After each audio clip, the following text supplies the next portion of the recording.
Voilà.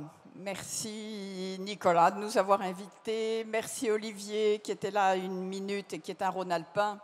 Merci Monsieur le Ministre aussi de vos mots extrêmement positifs et favorables. Et puis merci d'être ici parce qu'ici on est en industrie, donc on est chez nous. On est tous chez nous ici, donc voilà. Et dans le fond, moi j'ai envie de raconter 2-3 choses de ce que c'est qu'une ETI industrielle, c'est-à-dire ce que nous vivons nous au quotidien, en commençant par deux petits souvenirs extrêmement récents, qui sont des souvenirs de samedi dernier et du samedi d'avant. Donc tout ça, c'est très récent. Samedi, il y a 15 jours, j'étais à Bangkok et j'étais avec nos distributeurs asiatiques, c'est-à-dire le distributeur thaïlandais, le distributeur chinois, japonais, coréen, etc. Et ces distributeurs auxquels on présentait ce qu'on fait à Saint-Étienne, parce que l'ETI que je dirige est à Saint-Étienne, ces distributeurs, ils étaient extrêmement intéressés par des produits que nous faisons à Saint-Étienne et qui vont soigner les femmes qui ont eu un cancer et qui ont besoin de traiter leur cancer, ou bien de tous ces gens qui, par contre, ont perdu une certaine part de leur mobilité et qui ont besoin d'une orthèse très spéciale. Et donc, en Asie, il y a 15 jours, je voyais des gens qui étaient intéressés et qui nous disaient que ça les intéressait hautement de prendre les produits qui étaient fabriqués en France à Saint-Étienne. Et ça m'a fait beaucoup de bien. Deuxième samedi, c'était samedi dernier. Samedi dernier, j'étais alors là, à Saint-Étienne, chez nous, et nous avions une journée qui s'appelait Journée Porte Ouverte. Et la Journée Porte Ouverte, ça consiste à faire venir tous nos collaborateurs, ça consiste à faire venir leur famille. Alors, ils amènent les enfants, ils amènent les parents, ils amènent les conjoints.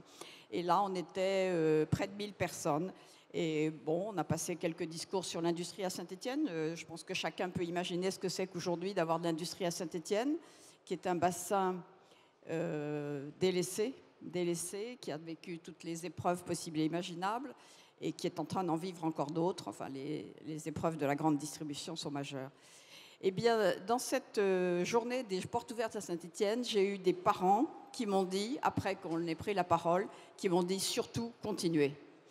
Et j'ai eu des enfants, des jeunes, qui m'ont dit j'ai envie de faire ce que fait mon père.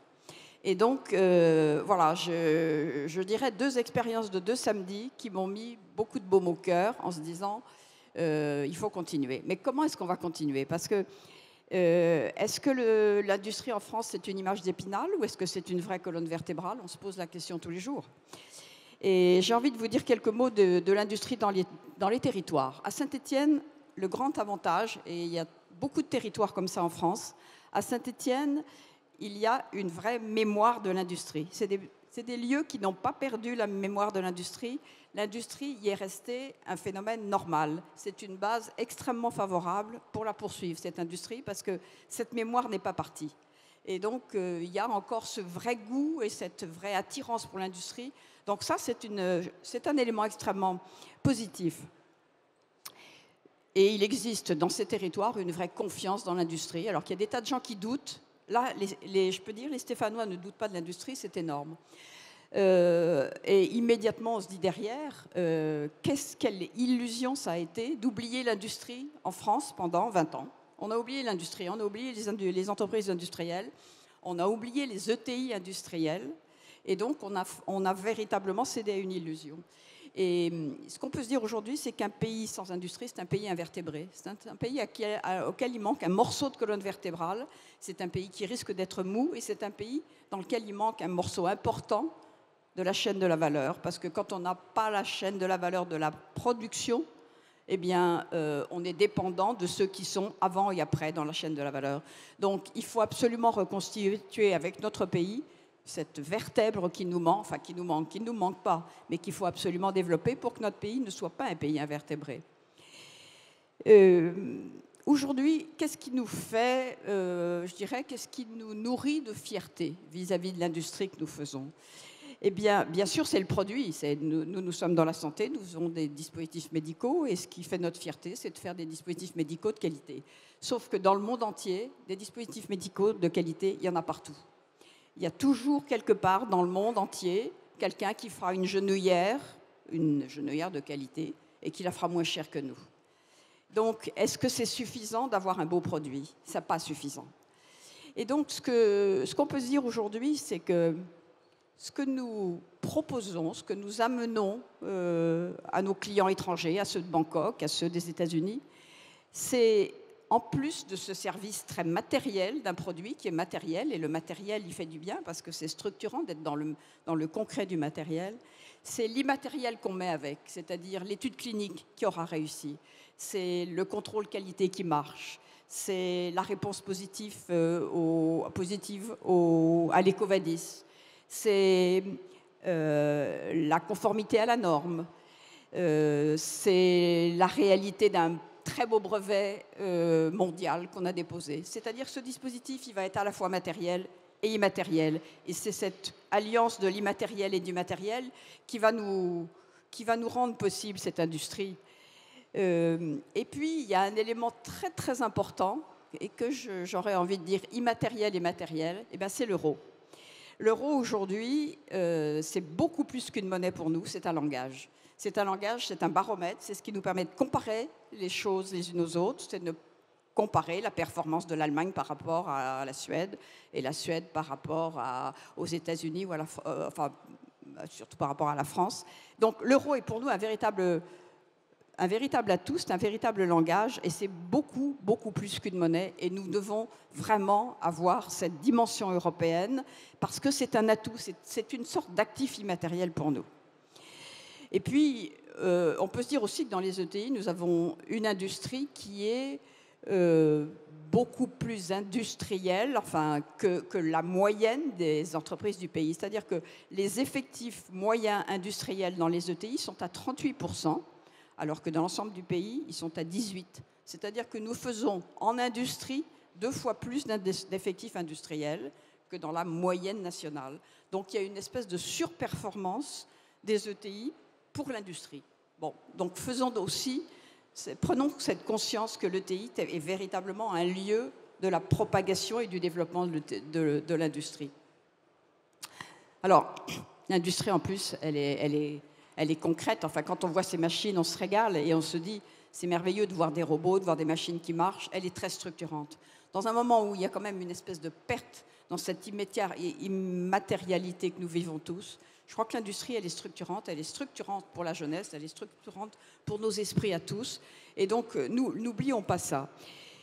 Moi, j'aime bien penser en industrie. D'abord, j'aime bien penser en globalisation, en intégration. C'est-à-dire, j'aime bien dire que ce que nous faisons, certes, il est made in France, mais pas seulement made in France, il est made in Tuan. C'est-à-dire qu'il y a un pays du dispositif médical qui s'appelle Tuan, et que ce pays, il est multi-pays. Et j'ai très envie de penser plutôt Europe que France sur l'industrie. Et vraiment, j'ai envie de dire, soignons notre industrie européenne à un moment où des pays que nous considérions comme des petits pays sont en train de devenir des pays majeurs pour l'industrie. Le Portugal, qui s'est admirablement équipé, la Roumanie, la Pologne, qui se sont remarquablement équipés. Donc faisons véritablement de cette Europe qui est en train d'avoir de la majorité des pays que nous considérions comme petits, faisons de cette Europe un vrai pays, un vrai territoire d'industrie. Mais j'ai envie de dire un mais. J'ai envie de dire un mais parce que nous devons être réalistes. Nous devons être réalistes, et la première chose qui vient et que je vous dois, c'est qu'une heure de très beau travail chargé en Tunisie, c'est 6 €. Une heure de très beau travail chargé en Roumanie, c'est 13 €. Une heure de très beau travail chargé à Saint-Étienne, c'est 30 €. Alors, qu'est-ce qui nous reste là-dedans ? Eh bien, il nous reste une seule solution, c'est l'excellence. Nous ne pouvons pas ne pas être excellents, et nous ne pouvons pas, sinon nous serions vite perdus dans une espèce de compétitivité illusoire. Nous n'avons comme choix aujourd'hui dans l'industrie que l'excellence. Et j'ai vraiment envie de dire à nos pouvoirs publics qui sont là, j'ai envie de leur dire, faites très attention à cette industrie. Cette industrie, c'est une industrie qui ne peut pas être isolée. À Saint-Étienne, nous sommes isolés. Nous sommes isolés, nous n'avons plus de TGV, ou des TGV qui nous rendent la vie très difficile. Nous n'avons plus d'aéroport, nous en avions un, il est fermé. Et l'autoroute qu'on nous a promis n'est pas là. C'est-à-dire que l'industrie, ça ne peut pas se gérer comme une petite clairière isolée quelque part. L'industrie doit se vivre en système neuronal, c'est-à-dire en système dans lesquels il y a des fluidité d'un pays, d'un lieu à l'autre, entre les fournisseurs et les clients, et entre les industriels et les industriels. Donc je pense que la première chose que j'ai envie de demander à nos pouvoirs publics, c'est ne faites très attention à ce que cet aménagement du territoire rende possible l'industrie. Deuxièmement, bien sûr, faire attention au poids fiscal de cette fabrication, les impôts, c'est très important. Les impôts de production, c'est très important. Sinon, nous donnons encore moins de chance et nous donnons encore moins d'aide à notre industrie de demain. Donc, il faut être véritablement réaliste et il faut vraiment que nous, les dirigeants d'entreprise, nous ayons les yeux fixés sur une espèce de carte géopolitique. Nous savons où sont les bassins d'industrie dans le monde, nous le savons très bien. Et nous savons que nous ne pouvons plus nous permettre de faire naviguer sur des océans des bateaux qui mettent 6 semaines à nous apporter éventuellement un produit de Chine ou d'ailleurs. Nous sommes obligés aujourd'hui de continentaliser notre industrie par rapport à nos lieux de consommation. Et donc nous sommes en train de faire des grands mouvements, des grandes mouvances de notre industrie. Et donc nous avons véritablement besoin que cette carte de l'industrie efficace, elle soit aussi dans l'esprit de nos dirigeants. Donc, cette supply chain, elle est indispensable. Nous devons être connectés. Et pour être connectés, il nous faut des infrastructures. Donc, voilà, moi, j'ai envie vraiment de dire au pouvoir public, regardons les cartes ensemble et regardons comment on peut véritablement reconnecter l'industrie et ce qui reste de l'industrie française et ce qui reste vivant dans l'industrie des ETI. Regardons comment on peut ne pas le déconnecter, ce qui serait dramatique. Et pour terminer, j'ai envie de dire, nous avons un rêve, we have a dream. We have a dream. Aujourd'hui, nous soignons de par le monde, parce que nous avons maintenant une présence qui est mondiale, nous soignons de par le monde 7 millions de patients par an. Parce que nous avons 7 millions de fois, quelque part, un patient qui prend un dispositif médical qui est de chez nous. Notre rêve à nous, c'est d'en faire bientôt 15 millions. Mais pour ça, nous devons avoir le terreau pour le faire et je sollicite de nos pouvoirs publics qui nous aident à le faire.